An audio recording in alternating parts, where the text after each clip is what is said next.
சக்தி குருவடி சரணம் திருவடி சரணம். ஆக்கமும் ஆன்மீகமும் ஒரு அற்புதமான தொழில் நேர்களே. கேரட் ஜூஸ் நீங்கள் எப்படி பண்ணுவீங்கன்னு தெரியாது, நான் சொல்லித்தரேன். கண்டிப்பாக நல்லா கேரட்டை சீச்சிக்கோங்க.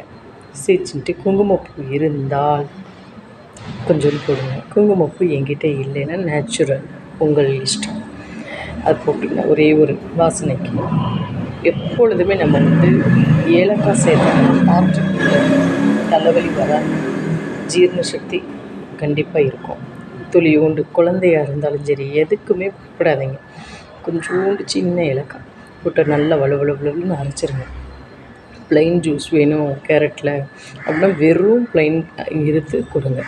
இல்லை எனக்கு இது நீங்கள் சொல்கிறதே போடுறேன் அப்படின்னா அந்த வடிகட்டுறப்ப பனங்கல்கண்டை போட்டு பால் விட்டு ஆற்றி கொடுங்களேன். அவ்வளோ ப்யூர் ஜூஸ், பார்க்கவே அழகாக இருக்கும். நீங்கள் குடிச்சு பாருங்கள்.